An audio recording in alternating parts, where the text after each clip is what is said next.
Okay, trying to, okay, let's see whether the light can be reduced a little bit at the same time.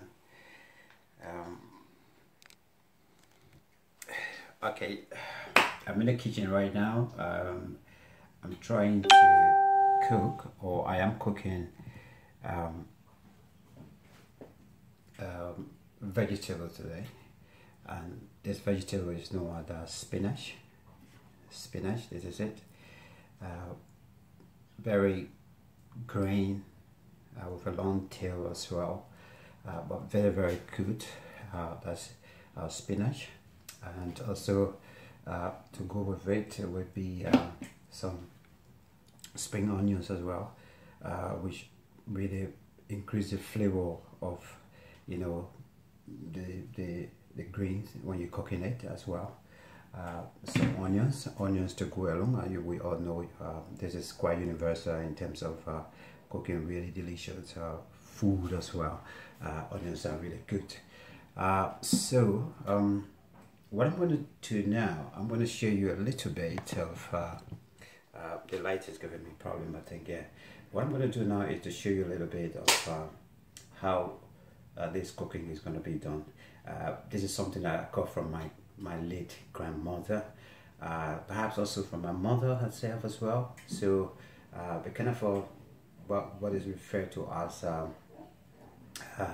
you know, transferable skills, or skills that you can learn from somebody, either by the way of they telling you, can you do this, do that, help me to do that, help me to do that, and you get those skills. So I got those skills, cooking skills, from my late grandmother, and of course my mother as well.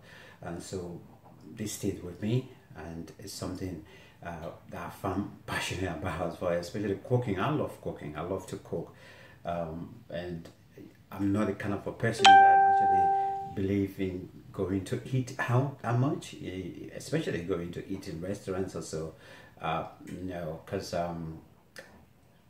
I always question the cook, the cooking of other people. You know, yeah, I do. Yeah, very fussy in that.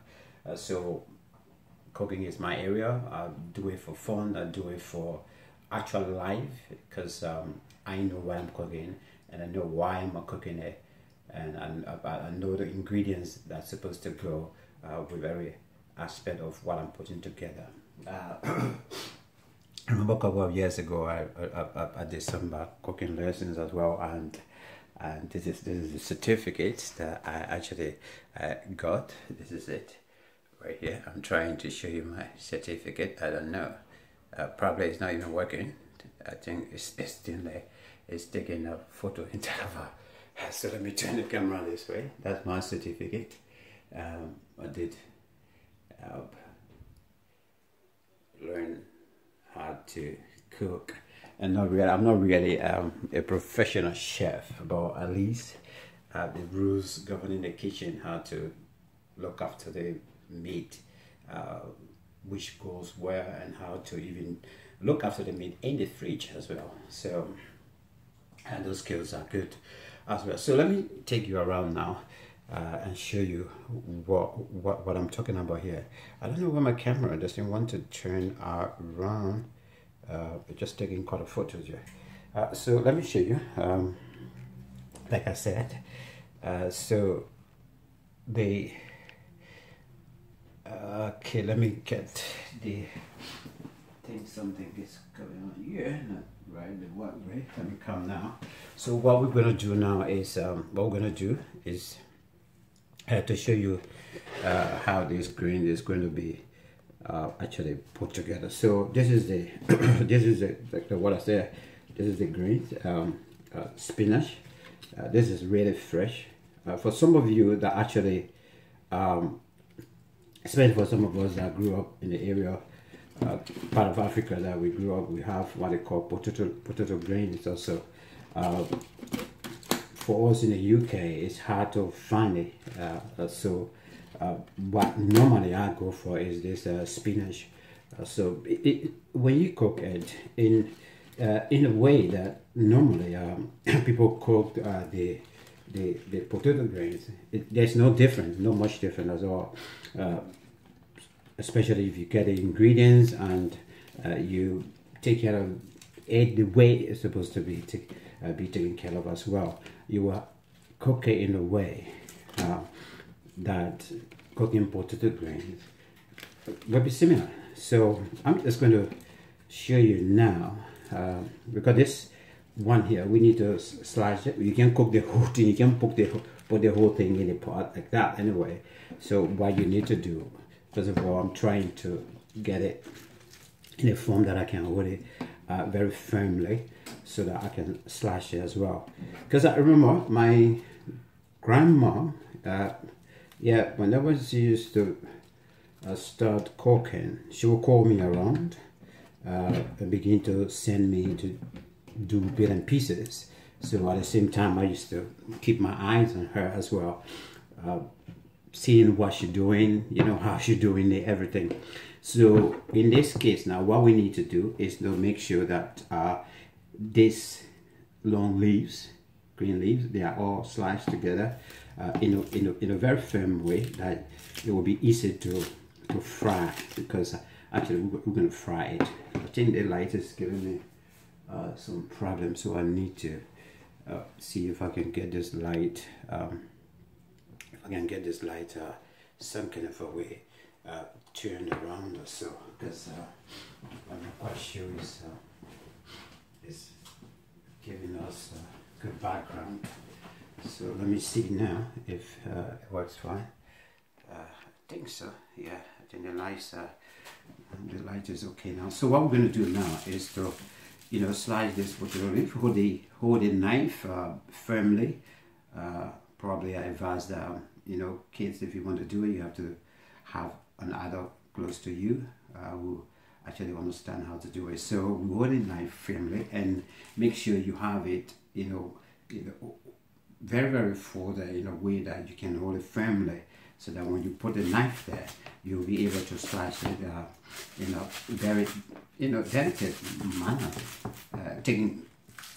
being careful as well with your hands also. So we do it this way.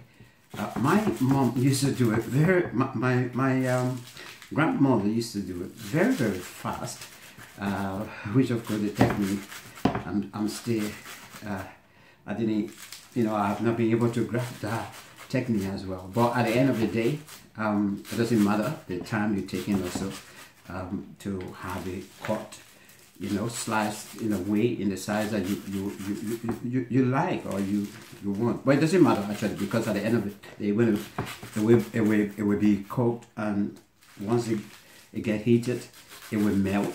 So it doesn't matter the size actually. But I can see some women, especially back home in Liberia, I see them, they can slice it very, very, very thin, and even looking at them doing it is so more enjoyable as well. So that's exactly what I'm doing now. So once you do it that way, I also giving it a kind of a look. First of all, for it to look nicely in the pan also, and it's another skill as well. You do it for whether you're doing it for, you know, for sports also, but it's a skill as well that you have to, you know, actually practice. You have to practice how to do it, because health and safety have to be taken into serious consideration. Because if you don't know how to use a knife, if you don't know how to hold it firmly, if you hold it loosely, sometimes as you slice the grains, some of it, you know, will be dropping off also. So you got to hold it a little bit, you know, with some sort of a force or so. And the knife too, you have to hold it in a way that you know, you're working together with your left hand and your right hand. So once you hold it in a way that you can control it, you know, control it and have a control over it, there should be no trouble at all. So perhaps when you're reaching at the end, you can just do it this way, so that because at the end now it's like it's getting thinner and smaller, so you don't have to use your whole palm muscle to hold it in a semicircle way, or in a circle way. Maybe it's not even semicircle because it's a full circle right there. So yes, that's how it look like when you're done with it. That's how it's gonna look like, you know, when you slash it also. So this is spinach. It looks like for some of you who know, perhaps would say, oh, that's a potato grains also. No, it is not really. It just look like potato grains, but this one is known as spinach, very fresh as well. So the next thing we're going to do to get the ingredients ready is to slice the how do you call it? Spring onions. All of them. They scent remarkable in the soup. So normally sometimes people, you know, you lay them on the chopping board, you chop it, but I'm going to do it in a way that I, you know, find it very easy to do. So I will just pull the two and begin to, you know, slice them like that also. Even this, it doesn't matter the size, how big or small you want to actually cut it. It will, once it's gone in the saucepan, the heat would melt up, and you know you're going to cook the greens for, you know, several minutes or so, and ready to go. So yes, so we slice the spring onions as well, and then from there, where we'll be talking about getting it ready to go in a pot, isn't it? Okay, so the next thing I'm going to do here is the onions. These onions, even that you can also put on the chopping board and you slice it as well. If not, for me, normally, you know, once I cut it into half, I can just roll my hands and do it like this. You know, they will be sliced to the size that I really want. So even the onions, slice it to the size that, well, you normally like anyway. It doesn't matter, because some people, they like to, you know, like this onion to have big size or so. But I love it a little bit thinner, you know. So yeah, so we got the onions ready. So meaning, while the onions are getting ready, you already have your oil. Your saucepan is already perhaps ready. This is it. Perhaps it's, let me see, let me increase the what, yeah, I think it's okay. The rice is, because it got, you know, normally it's great to go with rice, so I'm doing rice on the side. It's already on the what would I say, on the dry also. So this is the oil for the onion. The onions have to go first normally. Onions and it's preferable to just do the onions first, okay? But in this case now, I'm going to do the onions and the spring onions together. So we're going to put that in the saucepan. You can hear the sound now. So I'm just going to make sure that is ready. Yeah. Okay, we're going to make sure that is ready. And so off we go. The onions and the spring onions are in there, regular onions. So we got that. That's gone in the saucepan. So we're looking for something. So what we do now is to just give a little bit of stir, so that yeah, a little bit of stir, so that the onion and the regular onions and the spring onions can all, you know, just blend together also. And let's see whether we can increase the fire, the temperature right now, so we can heat it up. Okay, so as you put it, normally what you do in this case, leave that for about 3 minutes. By 3 minutes, the onions should be getting ready to melt in about 3 minutes or so. So you leave that for about 3 minutes, and the next thing you do, you collect your greens, which we just sliced as you see in there, beautifully looking. So within that 3 minutes, it should be ready to mix everything together. So all you need to do now is, get your hands in the greens and just put it over in the saucepan while the onions have been cooked. So we try our best, depending how large is your pot, your saucepan or so. We put that here, so it is actually getting ready as far as it melting down is concerned, because as right now you see the saucepan is kind of almost full, but in the next couple of minutes, in the next 5 minutes or so, everything will go way at the bottom, because by then it finished melting, and you can see, and then ready to go. So once that is done, the next thing, you give it about 5 minutes or so.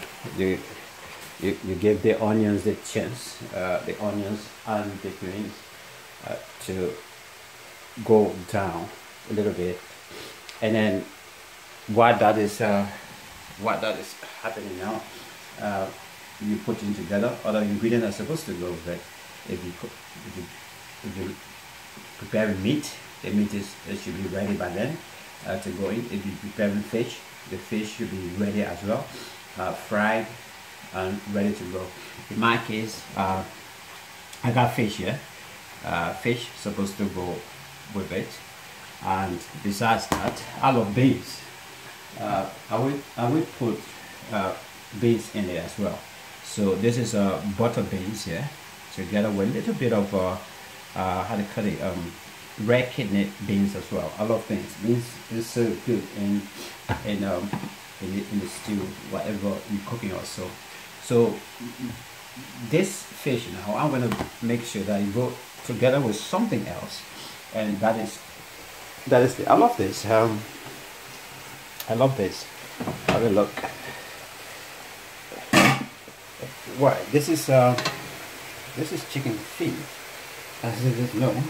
Okay, so this is already prepared and also ready to go as well. So this is chicken feet also. This is a very delicate, very delicious as well. So once the greens and the onions settle in for about 5 minutes or so, you give it a stir and make sure the one that on top goes under, and as it begins to melt down, to mix and melt,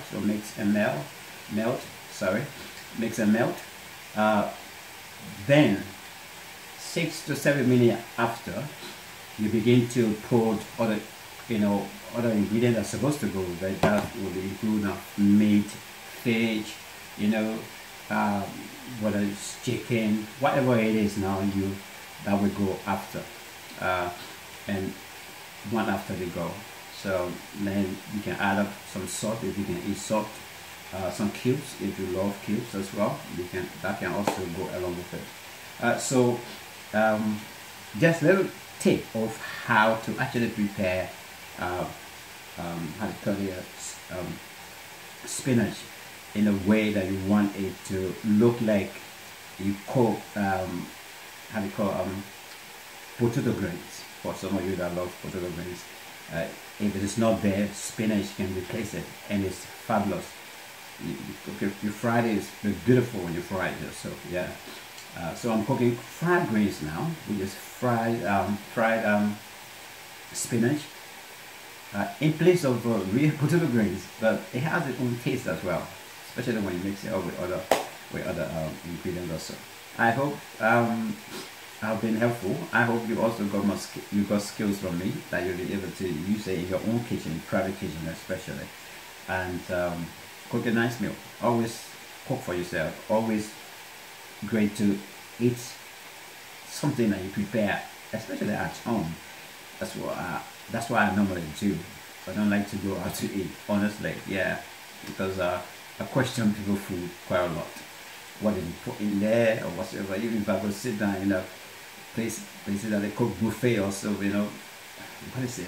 What's that? And things. So to avoid it, I cook my food every time. It has to be from scratch. Cook it from the beginning and everything. Buy my own ingredients and put them together. I know what I'm cooking, and I know how I'm cooking it. So I hope this has been very, very useful for you. Thank you so much for watching, and bye bye for now.